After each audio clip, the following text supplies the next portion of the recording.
Sorry सिवी, उसके बाद मेवाड़, मेवात लिखते जाएंगे और बात करते जाएंगे। सिवी यह एक पंजाब की जाति थी जो सिकंदर के आक्रमण से भयभीत होकर राजस्थान में आई। कहाँ आई?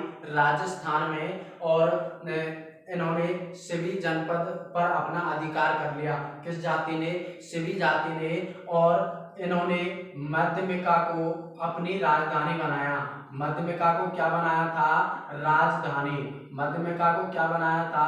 राजधानी। और मध्यमिका का वर्तमान नाम है जो है नगरी, और नगरी वर्तमान में चित्तौड़गढ़ जिले को कहते हैं। यानी कि नगरी कहाँ स्थित है? चित्तौड़गढ़ जिले में। और हमने जब टोंक जिला दर्शन पढ़ा था तो उसमें बात की थी कि नगर की सभ्यता कहाँ पर स्थित है, तो टोंक जिले में स्थित है। कहाँ स्थित है?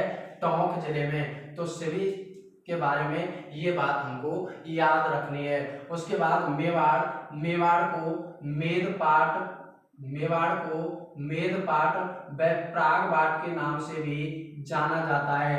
किसे? मेवाड़ को मेदपाट व प्रागबाट के नाम से जाना जाता है। किसको? मेवाड़ को। उसके बाद वर्तमान में मेवाड़ क्षेत्र के अंतर्गत उदयपुर, बांसवाड़ा, चित्तौड़गढ़, भीलवाड़ा व प्रतापगढ़ जिले आते हैं। किस क्षेत्र में?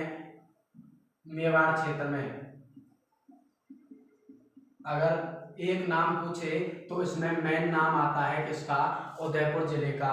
तो ये बात थी मेवाड़। और मेवाड़ में पहले गोहिल वंशों का शासन था। किसका? गोहिल वंशों का।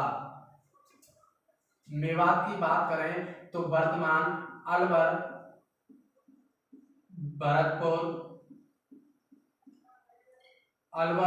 भरतपुर के आसपास के क्षेत्र को मेवात कहा जाता है। और यहाँ पर मेवाती बोली बोली जाती है। कौन सी बोली? मेवाती बोली। इनके बारे में कहा जाता है जो ये मेव थे पहले हिंदू थे, लेकिन इन्हें जबरदस्ती मुस्लिम बना दिया गया। क्या बना दिया गया? मुस्लिम बना दिया गया। ये कौन थे?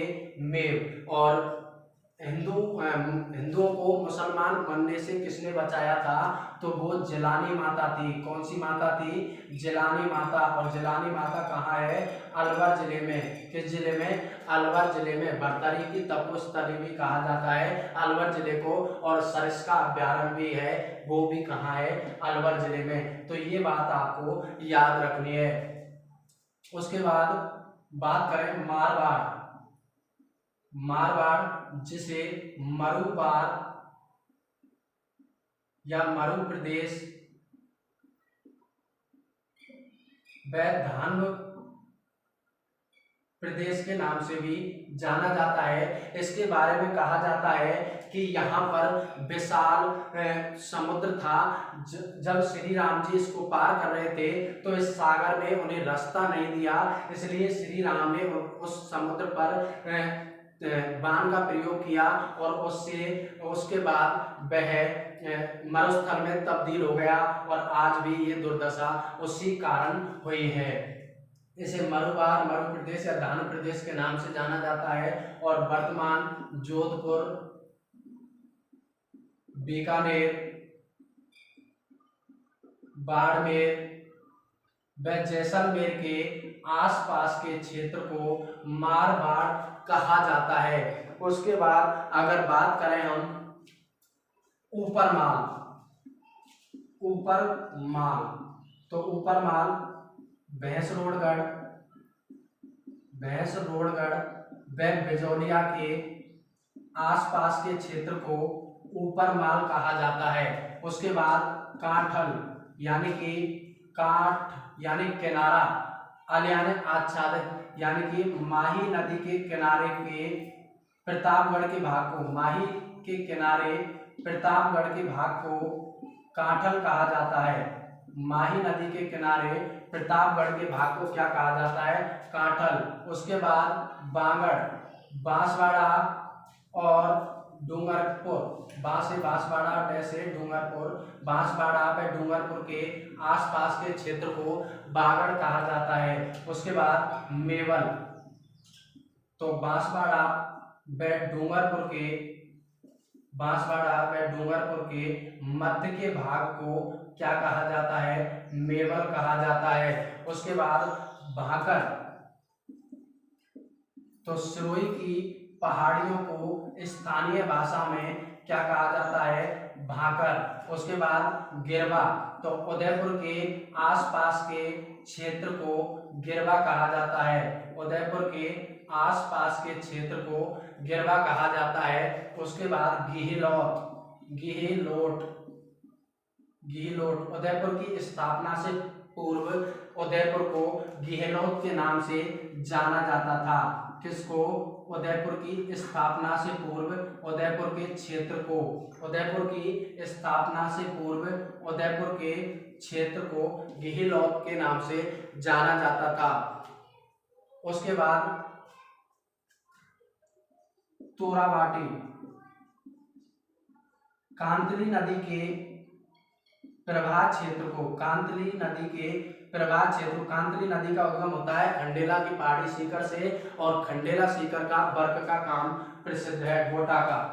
उसके बाद बात करें शेखावाटी, तो सीकर, चूरू, झुंझुनू के आसपास के क्षेत्र को सीकर, चूरू, झुंझुनू के आसपास के क्षेत्र को शेखावाटी कहा जाता है। उसके बाद बात करें ढूंढाड़, यानी यहाँ पर मैंने जयपुर जिले दर्शन में बताया था कि ढूंढ नदी बहती थी, और ढूंढाड़ जयपुर और दौसा के आसपास के क्षेत्र को कहा जाता है, और यहाँ पर ढूंढाड़ी बोली बोली जाती है। और एक बात और, सर्वाधिक बोले जाने वाली भाषा कौन सी है? सर्वाधिक बोले जाने वाली भाषा, सर्वाधिक लोगों द्वारा बोले जाने वाली भाषा कौन सी है? तो ये है ढूंढाड़ी बोली। कौन सी बोली? ढूंढाड़ी।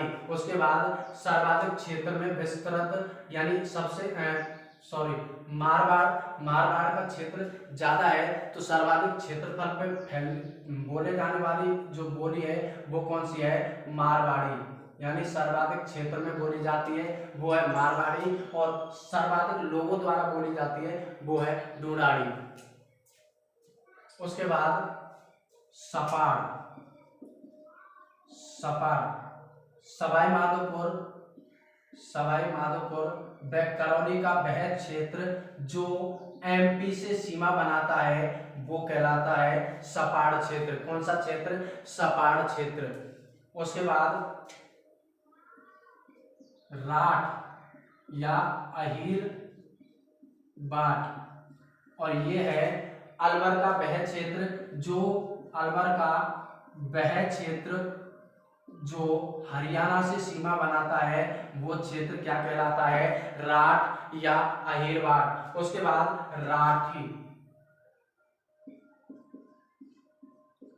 राठी क्षेत्र, तो राठी क्षेत्र कहा जाता है जैसलमेर,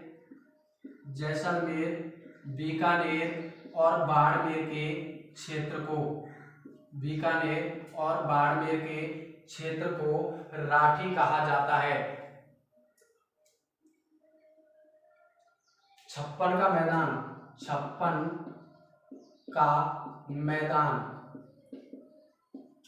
तो छप्पन का मैदान प्रतापगढ़ और बांसवाड़ा के क्षेत्र में माही नदी के 56 नदी नालों या ग्रामों के समूह को छप्पन का मैदान कहा जाता है। उसके बाद देश हरो यानी कि जरगा व रागा के पहाड़ियों के मध्य के भाग को, यानी जरगा व रागा की पहाड़ियों के हरे भरे भूभाग को देश हरो कहा जाता है। उसके बाद रूमा कहा जाता है सावर झील के आसपास, यानी सावर के आसपास के क्षेत्र को आसपास के क्षेत्र को रूमा कहा जाता है। और तीर्थों की नानी देवयानी सांवर जयपुर में है। अकबर का टेंट कहाँ लगाया गया था, वो भी सांवर में लगाया गया था। उसके बाद ये था। उसके बाद सपाद लक्ष्य, सपाद लक्ष्य अजमेर व नागौर का भाग सपाद लक्ष्य कहलाता है। अजमेर व नागौर का क्षेत्र क्या कहलाता है, सपाद लक्ष्य। उसके बाद कुवड़ पट्टी, कुवड़ पट्टी, तो कुवड़ पट्टी अजमेर व नागौर के मध्य में विस्तृत भूभाग को, अजमेर व नागौर के मध्य में स्थित भूभाग को कुवड़ पट्टी के नाम से जाना जाता है। तो ये थे हमारे राजस्थान का ऐतिहासिक स्वरूप। आप इसका स्क्रीनशॉट ले सकते हो। और यदि हमारी वीडियो अच्छी लगी हो तो इसे लाइक करें, शेयर करें और सब्सक्राइब करना न भूलें। एक और बताता हूँ, भौमट, भौमट, भौमट, भौमट है उदयपुर, डूंगरपुर और पूर्वी सिरोही का भाग, पूर्वी सिरोही का भाग भौमट कहलाता है। तो दोस्तों, आपकी ये बात समझ में आई होगी। यदि हमारी वीडियो अच्छी लगी हो तो इसे लाइक, शेयर और सब्सक्राइब करना न भूलें। थैंक यू दोस्तों।